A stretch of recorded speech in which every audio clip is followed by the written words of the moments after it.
오늘 함께 나눌 말씀은 요한복음 13장입니다. 요한복음 13장 14절부터 17절까지.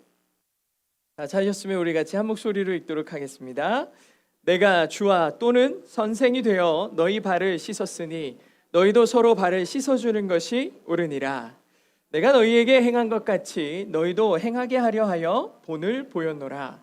내가 진실로 너희에게 이르노니 종이 주인보다 크지 못하고 보냄을 받은 자가 보낸 자보다 크지 못하나니 너희가 이것을 알고 행하면 복이 있으리라.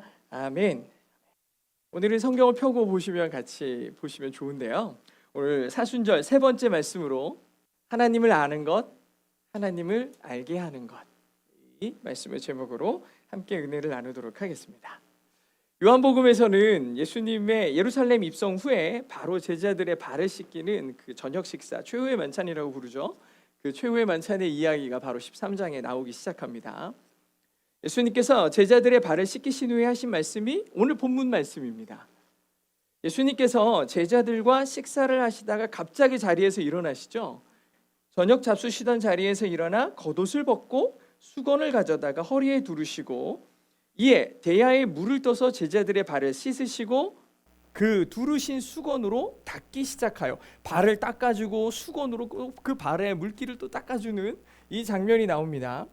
식사하시다가 말고 갑자기 제자들의 발을 씻어주시고 닦아주기 시작하시는 거예요. 사실 발을 닦아주는 거는 하인들이 하는 일입니다. 하인들이 주인을 위해 하던 일이거든요. 근데 주인이신 예수님이 제자들의 발을 닦아주고 있는 거예요. 이게 얼마나 당황스러운 일입니까? 식사하시다가 갑자기 일어나시더니 발을 닦아주시는 예수님을 쳐다보는 제자들은 얼떨결에 예수님께 자기 발을 맡겼을 겁니다. 얼떨결에.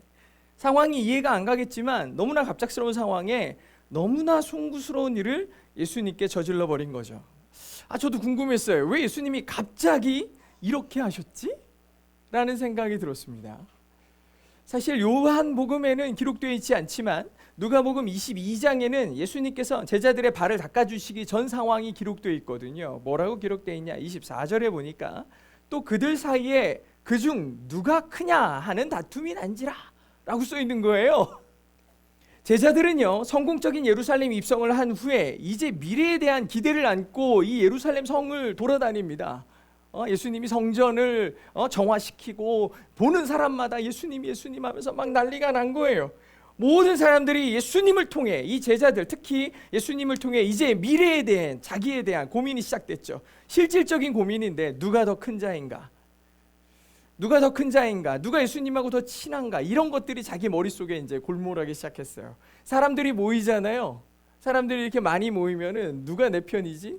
누가 내 사람이지? 누가 나와 의견을 같이 하지? 이런 기대들을 하고 있어요. 그러니 논쟁이 생길 수밖에 없죠. 그러면서 더 힘 있는 사람이 나타나지기 시작하죠. 이걸 뭐라고 그러냐? 정치라고 한다고 그랬잖아요. 지난주에 말씀드렸던 것처럼 교회는 정치가 작동하지 않는 곳입니다. 오직 하나님께만 의지하는 것이 교회여야 된다라고 말씀을 드렸죠. 근데 예수님의 제자들마저도, 맨날 예수님과 함께하는 그 제자들마저도 누가 더 큰지를 가지고 싸우고 있어요. 싸우고 있는 거예요. 그것도 예수님께서 지금 이 말씀을 하시기 바로 직전이 뭐냐? 누군가 나를 판다, 나를 배신한다 얘기하고 있는데 그 얘기를 들으면서도 자기들끼리는 뭐하고 있어요? 누가 더 큰지, 누가 더 힘이 센지 이런 생각을 하고 있는 거예요. 지금 예수님의 제자들이 예수님과의 마지막 식사 자리에서도 상황 파악 제대로 못하고 이러고 있는 거예요. 이렇게 제자들이 예민하게 된 것은 이전에 몇 번의 사례들이 있었어요. 예수님께서 예루살렘에 입성하시기 바로 직전 마태복음 20장에 보면은 그때 세베대의 아들의 어머니가 그 아들들을 데리고 예수님께 와서 절하며 무엇을 구하니 라는 표현은 예수님, 제가 드릴 말씀이 있어요 라고 이 세베대의 아들의 어머니가 얘기한 거예요. 그러니까 예수님께서 이르시되 뭘 원하느냐? 말하되 나의 이 두 아들을 주의 나라에서 하나는 주의 우편에 하나는 주의 좌편에 앉게 명하소서라고 부탁을 해요. 세베대는 야고보와 요한의 아버지죠. 즉 이 여인은 야고보와 요한의 어머니예요. 야고보와 요한의 어머니가 예수님께 가서 주님의 나라가 도래할 때 주님의 우편에는 우리 아들, 또 좌편에도 우리 아들을 세워주세요 라고 얘기하는 거예요. 마가복음 10장에는 이와 똑같은 상황이 나오는데 어머니는 등장 안 해요. 대신에 야고보와 요한이 직접 예수님께 가가지고 이와 똑같은 것을 부탁하는 장면이 기록되어 있어요. 예수님께서 이 나라의 왕이 되시거든 우리 아들들, 저희들을 예수님의 오른팔 왼팔로 써주세요. 두 아들이 따라다니는, 예수님이 다니는 곳마다 기적이 일어나고 놀라운 일들이 일어나니까 예수님이 뭔가 큰 건을 일으킬 것 같은 거예요. 큰일을 일으킬 것 같아요. 그러니까 예수님을 연구하기 시작했는데 예수님에 딱 붙어가지고 예수님이 제일 신망하는 자가 누군가 봤더니 베드로인 거예요. 베드로, 저 사람을 어떻게 해서 걷어야 되는데, 우리는 아들이 둘이니까 한 아들만 추천하기엔 좀 그렇잖아요. 그러니까 이 어머니가 쫓아간 거예요. 예수님에게, 예수님 우리 아들들 잘 봐주세요. 그리고 주님이 이 나라의 실권, 주의 나라, 어떤 사람은 이거를 천국이라고 얘기하는데 이 어머니의 입장에서 천국에 대한 믿음보다는 예수님이 이 나라에서 뭔가 일으킬 때 그 중요한 자리에 우리 아들들을 세워주기를 소망하는 모습을 보죠. 근데 이 모습을 조용히 가서 예수님한테 얘기했으면 모르는데 제자들 다 있는데 한 거예요. 그러니까 제자들이 어떻게 했어요? 성경은 이렇게 기록합니다. 10명의 제자가 듣고 그 두 형제에 대하여 분이 여겼다. 여기서 분이 여겼다라는 단어를 보니까 뭔가 억울한 대우, 차별의 대우를 받았을 때 느끼는 감정을 표현하는 거예요. 화가 나는 거예요. 분노하고 있어요. 예수님을 따르는 무리들이 많아지고 수많은 군중들의 환호 속에서 예루살렘에 입성하고 나니까 이제 더 높아지려는 마음, 분명히 뭔가 해야 돼. 내 마음속에서 그런 역할에 대한 요구들이 불일 듯이 일어나기 시작하는 거예요. 예수님이 이제 유월절을 맞아서 제자들과 마지막 식사를 하고 계셨잖아요. 이 시간이 마지막이고 제자들 가운데 한 사람이 예수님을 배반하고 팔 것을 지금 진지하게 말씀하고 계시는데 그 말을 듣는 이 제자들은 예수님의 마음, 예수님의 생각과는 상관이 없었어요. 예수님의 마음, 예수님의 뜻과는 상관없고 별 관심이 없어요. 그냥 누가 더 힘이 세고 누가 더 높은 자리를 차지하게 될지에 관심이 있는 거예요. 그러니까 예수님 앞에서 싸움까지 벌이는 거예요. 예수님 앞에서 네가 맞네, 내가 맞네, 네가 높네, 내가 높네. 그러니 식사 자리가 얼마나 어색하겠습니까? 드라마 같은 거 보십시오. 그 긴 테이블에 꼭 부잣집 장면들 보면 있잖아요. 그 아버지 딱 앉아있고 옆에 형제들 쭉 앉아가지고 네가 더 많이 받네, 내가 더 많이 받네 막 싸울 때 밥이 맛있습니까? 아니죠. 분위기 되게 어색하죠. 그래가지고 거기 밥 먹으면서 형은 뭐 이러면 동생 너나 잘해라 뭐 이러면서 막 싸우고 숟가락 집어 던지고 막 가고 그러잖아요. 분위기 어색하죠. 근데 지금 예수님이 함께 식사하는 이 상황에 제자들이 네가 크네 내가 크네 이러고 싸우고 있는 거예요. 이게 밥이 맛있겠냐고. 보통 우리는 최후의 만찬 그러면은 되게 그럴듯한 테이블에 앉아가지고 서로 기대고 좋아하고 이러는 장면들의 그림이 그려져 있지만 실제로는 되게 어색했을 것 같은 거예요. 되게 힘든 식사 시간이었을 것 같은 거예요. 그렇게 어색해하고 마음속에 씩씩거리고 마음속에 불평과 불만들이 가득한 그 상황에 예수님이 갑자기 벌떡 일어나신 거예요. 벌떡 일어나서 옷을 딱 벗으신 거잖아요. 겉옷을. 제자들이 깜짝 놀랐겠죠. 긴장이 됐겠죠. 예수님 화나신 건가? 깜짝 놀랐겠죠. 긴장했을 거예요. 근데 너무나 놀랍게도 갑자기 수건을 허리춤에 두르시고 대야로 물을 막 떠가지고 가져오시더니 제자들의 한 사람 한 사람 그 발을 닦아주기 시작하시는 거예요. 당황스럽고 말도 안 되는 상황이지만 예수님께서 하시니 그냥 하시는 대로 자기 발을 맡겼던 거죠. 한 사람 한 사람 발을 씻겨주고 닦아주고 씻겨주고 닦아주고 예수님이 그 쉽게 말하면 세족식을 하고 계시는 거예요. 요즘에도 하죠. 세족식을 하고 있는데 할 말 제대로 다 하고 자기 생각 뚜렷한 열정적인 베드로는 그냥 넘어가지 않아요. 그냥 이 베드로는 넘어가지 않아요. 6절에서 뭐라 그러냐. 시몬 베드로에게 도착하니까 이제 이르시니 베드로가 이르되 주여 주께서 내 발을 씻으십니까? 라고 물어보는 거예요. 근데 이 말이 무슨 뜻이냐 잘 고민해 보니까 왜 예수님이 제 발을 닦아주세요? 왜 예수님이 제 발을 닦아주세요? 왜 왕 되실 분이 우리의 주인이신 분이 내 발을 닦습니까? 우리 망신 주려고 그러시는 거예요? 우리한테 왜 이러시는 겁니까? 왕이면 주인이면 주인답게 하세요. 그러니까 예수님께서 이 말을 들으시고 뭐라고 그러시냐? 예수께서 대답하여 이르시되 내가 하는 걸 네가 지금은 알지 못하는데 이후에는 곧 알게 될 거야. 지금은 네가 내가 하는 행동을 이해할 수 없겠지만 곧 알게 될 거다. 예수님이 이렇게까지 얘기하시면 베드로가 미처 예수님의 뜻을 파악하지 못했던 사실을 인정하고 주님이 뜻이 있으시군요. 주님의 큰 그림이 있으시군요 하고서 순종함으로 발을 내밀었어야죠. 그런데 베드로가 뭐라 그러냐? 베드로가 이르되 내 발을 절대로 씻지 못하시리다. 내 발을 절대 씻지 못할 겁니다 라고 얘기하는 거예요. 예수님에게 내 발은 씻겨주지 마세요. 왕 되실 분이 이러면 안 됩니다. 주인은 원래 이런 거 하는 거 아니에요. 여러분, 이 말이 되게 무례해 보이지만 사실 베드로의 거절은 되게 상식적이고 도덕적인 거예요. 사회 통념상 베드로처럼 거절하는 게 원래 맞아요. 베드로의 거절은 굉장히 상식적인 거예요. 예전에 영화나 드라마 같은 거 보면은 부모님이나 선생님이 아주 아이가 망난이에요. 그러면 엄마 아빠가 뭐라 그래요? 내가 너를 잘못 키웠구나. 내 종아리를 네가 쳐라 그러면서 회초리 주잖아요. 선생님들도 학생들이 막 그렇게 하면은 내가 너희들을 잘못 가르쳐서 그렇지, 너희들 한 명씩 나와서 나를 때려라 그래요. 그러면은 애들이 신나가지고 야, 선생님을 때릴 때가 됐다, 내가 맞던 거를 원수를 갚아주리라 그러면서 아빠를 막 때리고 엄마 선생님을 때리고 그래요? 아니죠. 그 자리에서 잘못했다고 막 울죠. 내가 잘못했다고. 선생님, 우리가 선생님의 부모님의 말을 잘못 들었죠. 만약에 어떤 영화나 드라마가 좋다고 그 회초리 뺏어가지고 부모님을 때리고 선생님을 때리는 영화를 보였다면 아주 이거 비난받아 마땅한 거죠. 지금도 마찬가지예요. 이 장면도 마찬가지인 게 주인 대신 예수님이 제자들의 발을 닦아주는데 가만히 앉아서 발 쑥 내미는 게 이게 말도 안 되는 거예요. 원래 말이 안 되는 거예요. 얼른 일어나서 아니라고, 제가 예수님의 발을 닦아드려야죠. 이게 무슨 말도 안 되는 상황이에요. 그러면서 얼른 그 자리를 바꿔야 되겠고 예수님의 발을 닦아드린다고 했어야죠. 이런 상식들을 제자들도 다 이미 알고 있었어요. 다 알고 있었는데 베드로는 되게 상식적으로 반응한 거예요. 제가 어떻게 예수님이 닦아주시는 발을 그렇게 닦겠습니까? 이 상식적으로 반응한 거죠. 다른 제자들과 다르게 반응한 이 베드로가 내심 마음속에 기대했을 거예요. 역시 네가 수제자구나. 나를 진짜로 생각해 주는 건 너밖에 없구나. 칭찬과 인정을 기대했을 거예요. 이 거절을 통해 내가 예수님의 마음을 진짜로 이해하고 그분과 더 친밀하다고 그렇게 생각되어져서 자기 입지가 공고해질 거라고 생각했을지도 몰라요.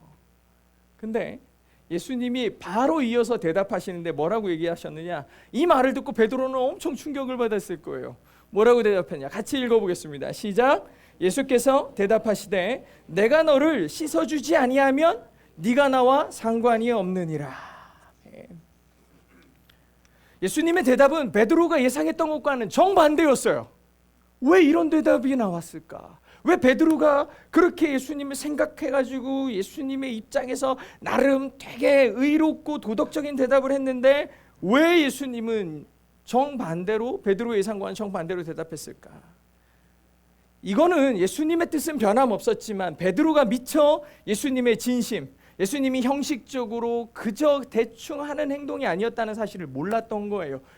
왜 예수님이 더러운 발을 씻기시는지의 진심을 몰랐던 거죠. 몰랐던 거예요. 그러니 베드로는 자기의 열심을 내세웠던 거고 예수님은 예수님이 하실 일을 하시는 거예요. 그렇다면 과연 예수님은 왜 그 더러운 발을 예수님이 씻기시는 그 행동을 통해서 관계를 형성시키려고 했을까? 이게 굉장히 중요하다고 생각이 돼요. 저는요, 사실 사랑받는 거에 정말 어색한 사람이에요. 누가 좋다고 그러면 어찌할 바를 모르겠어요. 누가 뭐라고 하면, 좋다고 하면 어떻게 반응해야 될지 모르겠는 거예요. 사랑받는 게 정말 어색하죠. 대부분 그렇지 않나요? 그럼 사랑은 잘 합니까? 사랑은 잘 줍니까? 아니, 근데 그것도 잘 못해요. 이건 뭐 주지도 못하고 받지도 못하니까 엄청 바보 같죠. 사랑을 잘 받지도 주지도 못하는 사람인데 베드로가 딱 그런 사람이에요. 자기 고집이 너무 강해요. 예수님의 마음, 예수님의 뜻이 어떤지는 중요하지 않아요. 자기가 옳다고 생각하는 기준 때문에 예수님을 자꾸 거절해요. 예수님이 나에게 오시는 거, 예수님이 나에게 행하시는 걸 거절하죠. 예수님의 베드로를 향한 사랑이 아무리 크고 넘쳐도 자기 기준에 부합하지 않으면 그 사랑을 받지 못하기 때문에 의미가 없어져요. 우리 성도들 가운데도 베드로와 같은 분들이 계시지 않습니까? 예수님을 믿는다고는 하지만 정작 하나님의 말씀, 하나님의 사랑보다 내 판단, 내 기준, 내 고집으로 하나님을 대했던 사람들이 얼마나 많냐고요. 누가 더 큰지 싸우고 서로 자기가 제일 잘났다고 생각하면서 저녁을 먹고 있는 제자들에게 하인이나 할 법한 행동을 하시잖아요, 예수님이. 그러면 기본적으로 예수님이 왜 저렇게 행동하시지를 생각할 줄 알아야죠. 제자들이라면 예수님이 하시는 행동의 의미를 생각했어야죠. 근데 자기의 기준과 다른 예수님의 행동에 트집만 잡는 거예요. 그것이 폭발한 사람이 베드로인 거예요. 예수님의 사랑을 거절합니다. 예수님을 모르니까 이렇게 하는 거예요. 여러분, 당자가 돼지우리에서 돼지의 음식을 먹으면서 했던 생각이 있어요. 누가복음 15장 19절에 보면 지금부터 아버지의 아들이라고 일컬음은 내가 감당하지 못하겠나이다. 나를 품꾼의 하나로 보소서 하리라. 이건 무슨 장면이냐면 돼지우리에서 돼지의 음식을 먹으면서 생각하는 거예요. 도저히 안 되겠다. 아버지한테 가서 얼른 이렇게 얘기해야지 하면서 아버지 저 이제 아들 안 하고요. 그냥 여기서 일하는 종으로 살게요. 이렇게라도 얘기해가지고 아버지에게 있어야 되겠다. 그냥 여기 가만히 있다간 굶어 죽는 비참한 인생이 되겠다. 진짜 염치 없고 진짜 부끄럽고 창피하지만 아버지께로 좀 가야겠다. 아버지께 가서 아들은 아니지만 종으로라도 좀 나를 좀 받아달라고 부탁 좀 해봐야 되겠다 하면서 그런 마음을 먹고 아버지께로 돌아갑니다. 근데 아버지의 반응이 되게 놀랍죠. 22절로 23절에 보면 여기도 같이 한번 읽어볼게요. 시작. 아버지는 종들에게 이르되 제일 좋은 옷을 내어다가 입히고 손에 가락지를 끼우고 발에 신을 신기라. 그리고 살찐 송아지를 끌어다가 잡으라. 우리가 먹고 즐기자. 아멘. 아들은 자기 기준에는 감히 이 아버지의 아들이 될 자격이 없었죠. 당연하지. 아버지 세상 다 돌아가시지도 않은 그분의 유산을 자기가 받아가지고 다 탕진해 버렸어요. 자기는 아들의 자격이 없었어요. 근데 놀랍게도 아버지는 여전히 그 아들을 자기 아들이라고 해주시는 거예요. 너는 내 아들이다. 보자마자 아들로 돼요. 새 옷을 입히고 신을 신기고 손에 자기의 아들이라는 입증을 하기 위해 가락지를 끼우잖아요. 송아지를 잡아서 잔치를 열어요. 만약 아들이 아버지 저는 이런 자격이 없어요 그러면서 신겨주는 신발을 벗어 던지고 옷을 벗어 던지고 반지를 빼고서 저는 종으로 살겠습니다. 아니 아버지는 지금 너무 행복해가지고 아들에게 신을 신기고 옷을 입히고 반지를 껴주는데 다 거절해요. 내 기준에 나는 아버지 될 자격이 없어요. 나 같은 놈은 죽어 마땅합니다 라고 외치면 어떨까? 이게 진짜 멋진 아들의 자세인가? 제가 이걸 좀 생각을 해봤거든요. 만약에 드라마에서 이런 아들이면 정신 똑바로 박혔네 생각이 있네. 제 3자의 입장에서는 이래야죠. 이게 정의죠. 이게 정의예요. 저런 불효망심한 놈이 또 무슨 염치로 가가지고 아들 노릇 또 하려고 그러네. 형 재산 뺏어 먹으려고 그러네. 이렇게 우리는 많은 생각들을 하겠는데 아버지 입장에서는 뭐냐는 거예요. 아버지 입장에서 아버지와 같은 아버지의 마음을 조금이라도 이해하는 아들이라면 부끄럽고 염치 없지만 그래도 아버지의 아들이 돼야 돼요. 은혜를 누려야 돼요. 사랑을 받아야 돼요. 그게 아버지를 위한 아들의 자세예요. 우리가 하나님의 자녀로서 아버지 앞에 서는 모습이 이와 같아야 돼요.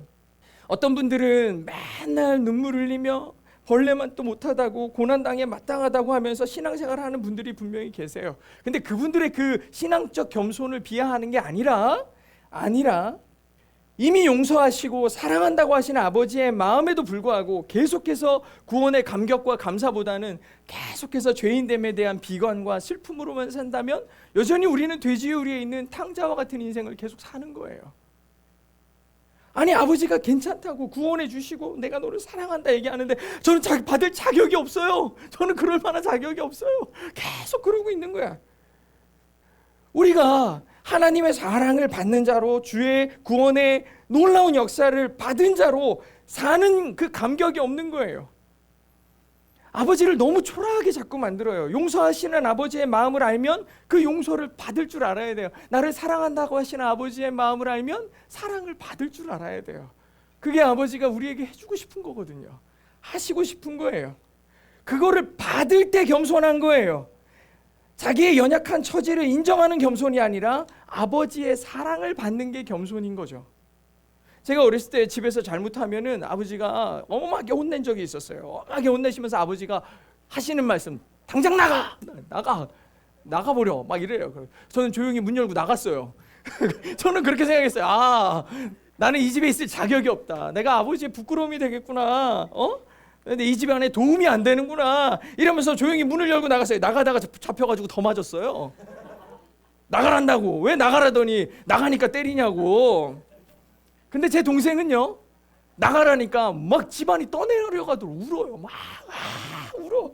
아버지 바지끄레기 잡고서 막 울어요. 막 나 용서해 달라고 잘못했다고 막 울어요. 그러니까 몇 대 안 맞아. 그리고 나가라는 말도 안 하시는 거예요.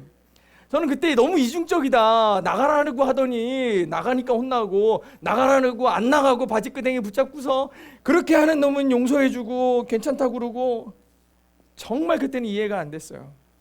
나를 때리고 싶어서 이 집안에 두셨나 막 이러면서 이상한 생각을 막 했는데, 지금은 조금 이해가 되는 거예요. 지금은 좀 이해가 돼요. 물론 나가라는 말도 아이들에게 하진 않지만, 자녀들에게 해서는 안 되겠지만, 아버지의 마음이 조금 이해가 돼요. 자녀라면 잘못했어도 그 염치 없고 부끄러운 마음 가지고 바지가랑이 붙들면서 매달리는 게 맞다는 거죠. 붙드는 게 맞다는 거죠. 종종 저에게 어떤 청년들이나 이제 어디 집회를 가거나 이러면 의문을 갖는 분들이 있어요. 이런 설교를 하는 목사님은 그럼 그렇게 사세요라고 물어봐요. 만약 그렇지 않다면 이런 설교를 하는 게 부끄럽지 않습니까? 목사님이 이렇게 얘기하죠. 맞아요. 어떻게 제가 설교하는 대로 말씀대로 온전히 살 수 있겠습니까? 못 살죠. 못 살아요. 그런데 왜 안 부끄럽겠냐고. 부끄럽죠. 엄청 부끄럽고 염치 없어요. 어떨 때는요, 마음속에 정말 부끄러워요. 그 목회를 포기하고 싶은 순간들이 정말 파도같이 몰려와서 저를 덮어버릴 때가 있어요. 근데 그때 생각나는 사람이 베드로예요. 내 발 씻으실 수 없습니다. 제가 어떻게 예수님의 거룩한 손을 제 더러운 발에 대도록 허락하겠습니까? 얼마나 거룩해 보여요. 얼마나 멋져 보여요. 저도 똑같아요. 저같이 더러운 사람이, 실천도 못하는 목사가 어떻게 거룩한 하나님의 말씀을 제 입술에 담겠습니까? 못해요. 하나님이 해라. 내가 너를 종으로 못해요. 어떻게 실천도 못해요. 저는 얼마나 교만하냐고요. 뭐가 더 교만한 겁니까? 부끄러운 줄 알면서도 단에 서는 게 부끄러운 걸까요? 하나님이 명령하시는데 내 기준에 합당하지 않아서 내가 못하겠다고 하는 게 교만일까요? 저는 굉장히 부족하고 죄도 많고 추하지만 그럼에도 불구하고 하나님이 원하시는 것이 무엇인지에 대해서 고민하기 시작했어요. 주님, 제가 주의 자녀로 서겠습니다.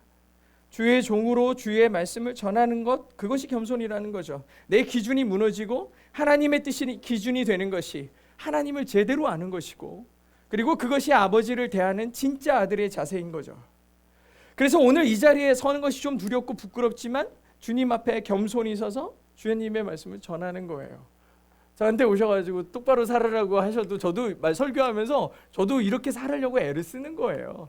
이렇게 살아서 이런 얘기하는 게 아니라는 거죠. 사랑을 받아본 사람이 사랑할 줄 안다는 말이 있습니다. 여기 계신 분들 가운데에도 엄격한 가정에서 자란 분도 계시고 지금도 힘든 관계 속에 계신 분들이 분명히 계실 거예요. 얼마나 힘드시겠습니까? 저는 교회가 이런 우리들이 모여가지고 이렇게 세상으로부터 소외되고 또 상처받고 아픈 분들이 모여서 서로 사랑하는 곳이라고 생각해요. 세상 어디서도 사랑받지 못하다가 최소한 그 사람이 사랑이 목마를 때 올 수 있는 곳이 교회여야 된다고 생각하는 거예요. 교회는 그들을 품고 사랑할 수 있어야 된다고. 세상으로부터 아무런 관심도 받지 못하던 사람, 세상 사람들로부터 조롱과 비난을 받던 사람을 제자로 부르신 분이 예수님이에요. 그리고 그들을 세우셔서 교회로 삼으셨어요. 너희들이 교회가 되어라.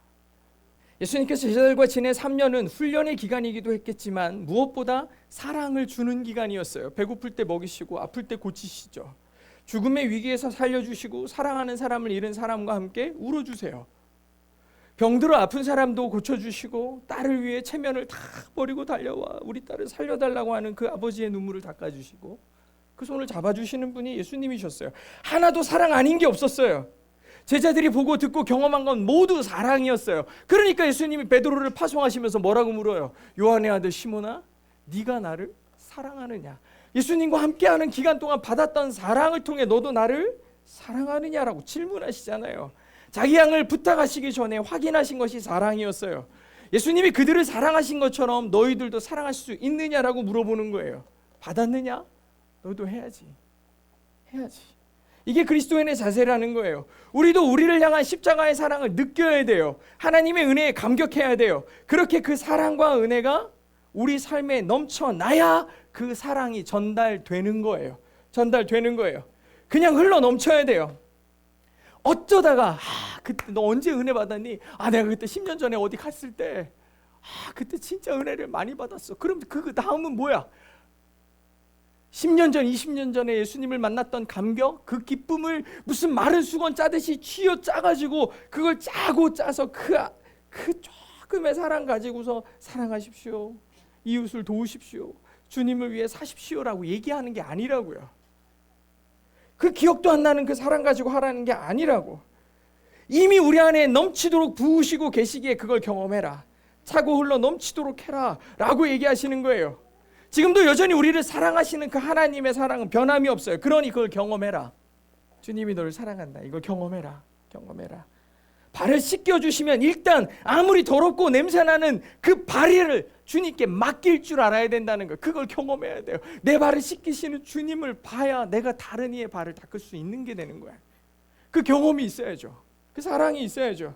오늘 본문 말씀에 14절에 뭐라고 써있느냐 같이 읽겠습니다. 시작. 내가 주와 또는 선생이 되어 너희 발을 씻었으니 너희도 서로 발을 씻어주는 것이 옳으니라.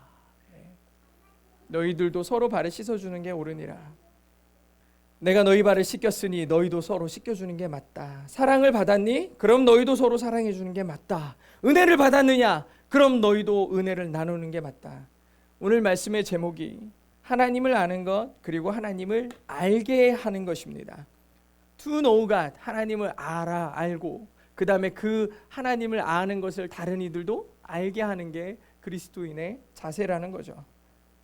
우리가 사랑과 은혜가 풍성하신 하나님을 안다는 것은 그분의 사랑과 은혜를 경험했다는 거예요. 그러면 이제 그 하나님을 세상도 알게 해야 된다는 거죠. 지난 수요일날 당신을 위한 수요일에 함께 이런저런 이야기를 말씀을 읽다가 우리 집사님이 주변에 전도하는 게 너무 어렵다라는 말씀을 하시는 거예요. 그래서 왜요? 그랬더니 아직 은혜의 감격이 없다라고 솔직하게 고백하시더라고요.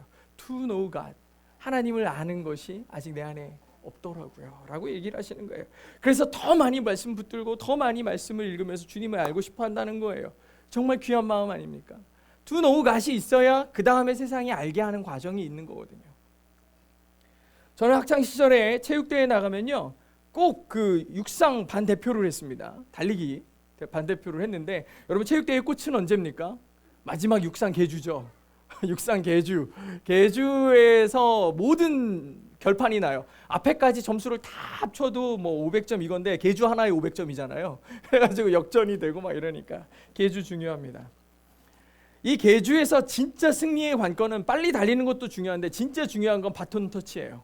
바통을 잘 넘겨줘야 돼요. 그래서 출전하기 전에 선수들이 일렬로 쫙 서가지고 오른손에 받아 왼손으로 넘겨 이렇게. 이거 연습 안 해보셨나요? 안 달려보셨군요.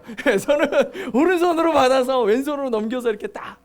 근데 이제 나중에 바뀌었더라고요. 이 오른손으로 넘기다가 떨어뜨리는 애들 하도 많아가지고 그냥 왼손으로 받아서 왼손으로 주라고. 나중에는 고등학교 때는 그러더라고요. 근데 옛날에 이 체육대회 나가가지고 맨날 이 바톤 터치를 연습을 해요. 죽으라고 연습을 해요. 여러분 이 기껏해야 4명이 뛰면 4바퀴예요. 4바퀴 뛰는데 한 번 떨어뜨리면 이길 확률은 거의 없어요. 한 번 떨어뜨리면 쫙 벌어지니까. 그러니 바톤 터치를 진짜 잘해야 돼요. 진짜 잘해야 돼요. 여러분은 지금 복음의 바통을 잘 쥐고 계십니까? 어쩌면 첫 번째 주자에서 이 바통을 달리고 출발하실 수도 있어요. 달리고 있는데 내 손에 쥔 바통이 잘 있는지 의심하는 사람은 없을 거예요. 그래서 복음의 경주가 일단 우리에게 확신이 있어야 돼요. 내가 사랑을 받고 있구나. 내가 은혜를 경험하고 있구나. 이게 우리 삶에 되게 선명해야 돼요. 그래야 이 바통이 전해지는 거예요.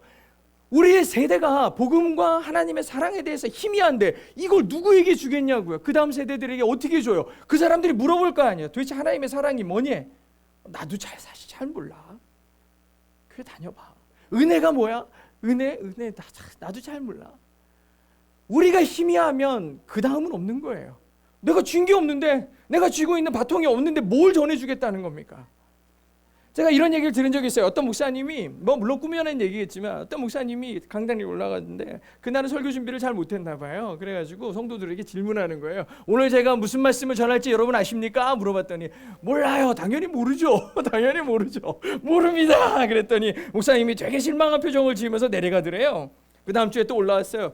여러분 오늘 제가 무슨 설교할지 아십니까? 그러니까 성도들이 꾀가 났잖아요. 지난주에 아니라고 했으니까 내려갔잖아요. 그러니까 알아요. 그랬더니 알면 됐습니다 하고서 내려가는 거예요. 이 목사님이 뭘 원하는 거지? 그래. 그 다음 주에 올라왔어요. 그 다음 주에 올라와서 여러분 오늘 내가 무슨 말 할지 아십니까? 라고 물어보니까 성도들이 혼란스러워하면서 어떤 분은 안다고 그러고 어떤 분은 모른다고 막 그러는 거예요. 그러니까 목사님이 성도 여러분 아는 분이 모르는 사람 알려주세요. 그랬대요. 그 얘기를 딱 듣는데 앞에 두 얘기는 되게 뭐지 이 목사님 그랬는데 마지막에 되게 은혜로웠어요. 원래 복음이 그런 거 아닙니까? 아는 사람이 모르는 사람에게 전해주는 거예요. 복음이 그런 거예요. 그게 복음의 원리죠. 복음의 바통을 전달하는 거예요. 사랑하는 성도 여러분, 예수님은 15절에서 이렇게 얘기하세요. 내가 너희에게 행한 것 같이 너희도 행하게 하려 하여 본을 보였노라. 너희도 해야지 라고 하시면서 먼저 본을 보여주셨대요. 본을 보여주셨습니다. 서로 자기가 잘났다고 자기보다 내가 너보다 더 커라고 말하는 소리에 분노하고 그 말 때문에 싸우는 그 교만한 사람들, 예수님을 이용해 어떻게 한 자리 한번 차지해 보려고 끊임없이 치열하게 애쓰고 있는 이 사람들을 바라보며 예수님은 하인의 모습으로 그들의 발을 닦아주십니다. 어떤 사람은 자기 발 닦지 말라고, 나에게 강요하지 말라고, 나는 내 삶이 있다고, 내 기준이 있다고 예수님 본받기를 거절하는 그 사람도 긍휼히 여기시고 그의 발도 닦아주세요. 그것이 예수님의 뜻이니까요.